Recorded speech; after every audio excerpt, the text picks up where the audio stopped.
السلام علیکم دوستوں، میرا نام آصف ہے اور آپ میرا یوٹیوب چینل دیکھ رہے ہیں۔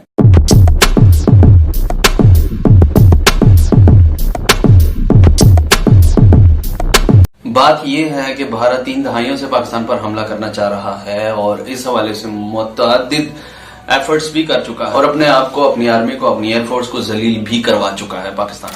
کافی سارے مثالیں دے سکتے ہوں۔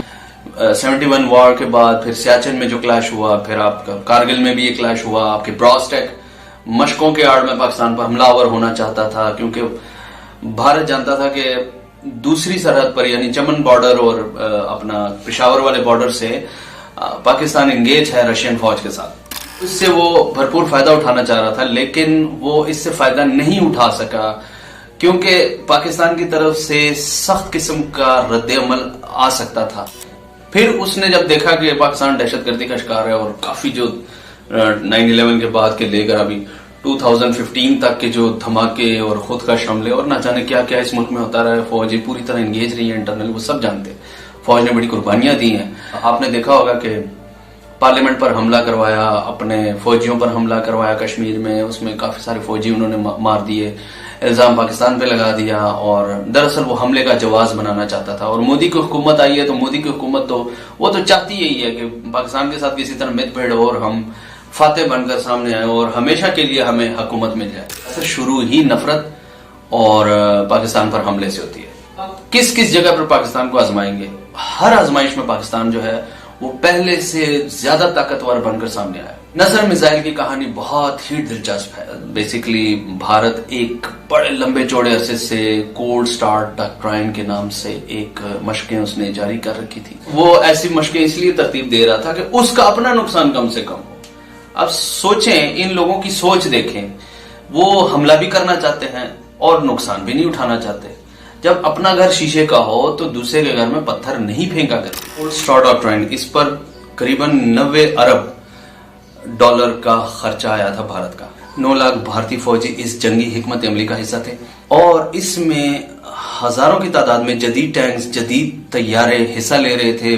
باہر کے ملکوں سے بھارت نے بہت ساری جنگی مقاصد کو تکمیل کرنے کے لیے ہیوی مشینری جو ہے پرچیز کی تھی، یعنی ایک فل فلیج ایک پروگرام تھا۔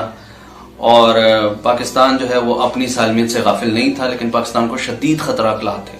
سوال یہ ہے کہ پاکستان کو شدید خطرات کیوں لاحق تھے؟ ایٹمی بھی ملک ہونے کے ناطے عددی برتری جو بھارت کے پاس ہے وہ بھی برابری کی سطح پر آ جاتی ہے، تو خطرہ کیوں لاحق تھا؟ سوال تو یہ ہے اور یہ بڑا ویلڈ سوال۔ پاکستان یہ خطرہ اس لیے محسوس کر رہا ہے کہ بھارت نے ساری جنگی مشینری پاکستانی بارڈر سے قریباً کوئی 65 to 75 کلومیٹر یعنی قریب ترین علاقے میں نصب کی ہے، تاکہ بیک وقت بھرپور حملہ کر کے پاکستان کو مفلوج کیا جا سکے۔ اچھا دوستو، 75 کلومیٹر کے فاصلے پر اپنی جنگی مشینری کو فٹ کرنا یا نصب کرنے کی ایک بہت بڑی وجہ یہ بھی تھی پاکستانی بارڈر کے قریب۔ اس کی ایک وجہ یہ بھی تھی کہ پاکستان ایک ایٹمی ملک ہے اور ظاہری بات ہے جب وہ ایک ایٹمی میزائل چلائے گا یا کوئی ایٹمی حملہ کرے گا تو ایسا کوئی میزائل یا بم ہے ہی نہیں جو کہ 100 کلومیٹر سے نیچے ہو، یعنی 75 کلومیٹر کے دوری پر مار کر سکتا ہو۔ دنیا میں ایسا کوئی میزائل موجود نہیں ہے جو کہ 100 کلومیٹر سے کم رینج میں موجود ہو یا 75 کلومیٹر 60 کلومیٹر کی رینج میں مار کر سکتا ہو۔ تو یہ ایک اسٹریٹجی تھی انڈیا کی کہ اگر پاکستان ایٹمی ملک ہے بھی، ایٹمی صلاحیت ہے بھی، یہ صلاحیت اس کو اتنا فائدہ دے ہی نہیں سکتی۔ اس کولڈ سٹار ڈاکٹرائن کو ہٹ کرنے کے لیے پاکستان کو مزید کوئی اور آپشن دیکھنا پڑے گا کولڈ سٹار ڈاکٹرائن کو کاؤنٹر کرنے کے لیے۔ دوستو، ایک بات یہ بھی ہے کہ بھارت کا ڈیفنس سسٹم اوور آل بہت سٹرونگ ہے کہ پاکستانی کوئی بھی میزائل فضا میں بلند ہوگا تو وہ اس کو فوراً ہی ہٹ کر کے ناکارہ بنا سکتا ہے۔ آپ یوں سمجھ لیجئے کہ کوئی بھی میزائل 5 کلومیٹر کی اونچائی سے لے کے 400 کلومیٹر کی اونچائی تک میزائل جب جاتا ہے تو اس کو ہٹ کیا جا سکتا ہے، وہ رینج میں آ جاتا ہے، ڈیفنس سسٹم کے رینج میں آ سکتا ہے۔ کوئی بھی میزائل پاکستان کے پاس ایسا نہیں تھا کہ جو اس سٹرائک کو روکے۔ یہی وجہ ہے کہ کولڈ سٹار ڈاکٹرائن پاکستان کی سالمیت کے لیے خطرہ سمجھی جاتی ہے۔ اس کی وجہ، ایک بڑی وجہ، ایک تو انٹرنل دہشت گردی عروج پہ تھی، دوسری بھارت کی جو کولڈ سٹار ڈاکٹرائن تھی، دنیا اس کو دیکھ رہی تھی کہ یار یہ اگر اپنے مقاصد میں کامیاب ہو گئے تو یقیناً پاکستان کی سالمیت کو خطرہ ہوگا. اور یہ لوگ پیشن گوئیاں کر رہے تھے پاکستانی نقشے کے بارے میں کہ یہ کٹ کٹ کے جو کچھ حصے ادھر چلے گئے کچھ ادھر چلے گئے, یہ باقاعدہ ان کی پیشن گوئیاں کر رہے تھے. لیکن اللہ پاک کو کچھ اور ہی منظور تھا.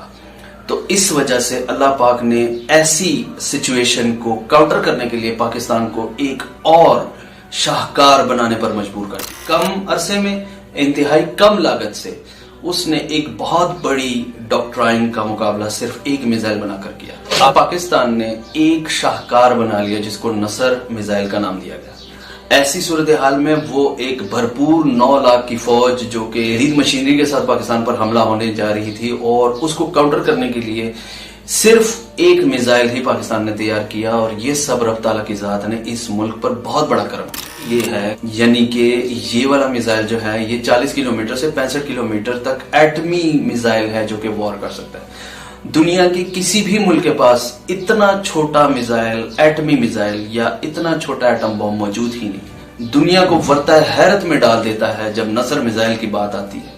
خود امریکہ کے پاس, رشیا کے پاس بھی اس طرح کا میزائل موجود نہیں. دراصل جو اسٹریٹجی تھی وہ یہ بھی تھی کہ بارڈر سے یہ کئی لاکھ فوج کی صورت میں, یعنی 2.5 لاکھ 3 لاکھ کے ٹولیوں کی صورت میں, آرٹلری کی صورت میں یہ بارڈر کے قریب آئے گی اور اس کو کوئی روکنے والا نہیں ہوگا. یہ ہر چیز ملیا میٹ کرتے ہوئے اور رونتے ہوئے آگے بڑھتی جائے گی اور پاکستان پر قبضہ کر لے گی, اور جو بھی ان کی سوچ تھی اور جو بھی ان کا پلان تھا. لیکن ایک نصر میزائل جس علاقے میں گرتا ہے, یقینی طور پر ایک ایٹم بم جب کسی ایریے میں گرتا ہے, اور یہ بھی میں بتا دوں کہ 1945 کا امریکہ کا جو میزائل جو اس نے ہیروشیما اور ناگاساکی پہ بنایا, آج کا ایٹمی میزائل اس سے کئی 100 گنا خطرناک ہے.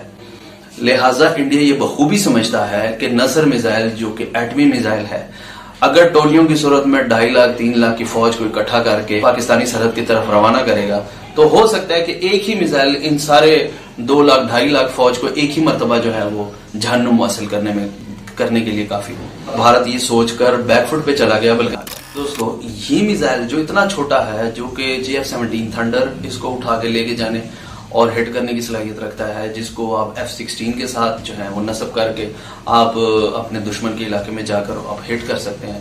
پہلی پریورٹی امن ہی ہے, لیکن ہمارے امن کی خواہش پڑوسی ملک کو ہمیں ہمیشہ کمزوری لگتی ہے.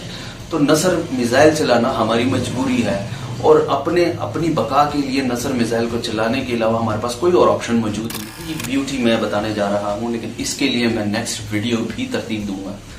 نصر میزائل صرف فضا میں 1 کلومیٹر اوپر جاتا ہے, صرف 1 کلومیٹر اوپر جاتا ہے. یاد رہے میں نے پہلے کہا کہ 5 کلومیٹر تک جانے والا میزائل جو ہے وہ دشمن کے رڈار پہ ڈیڈکٹ ہو سکتا ہے اور اس کو ہٹ کیا جا سکتا ہے. نصر میزائل صرف 1 کلومیٹر فضا میں جاتا ہے جس کو ڈیڈکٹ نہیں کر سکتے وہ, اور 1 کلومیٹر فضا میں جا کے ہی اپنے ٹارگٹ کی طرف موو ہو جاتا ہے, اور اس لیے نصر میزائل آؤٹ سٹینڈنگ ہے.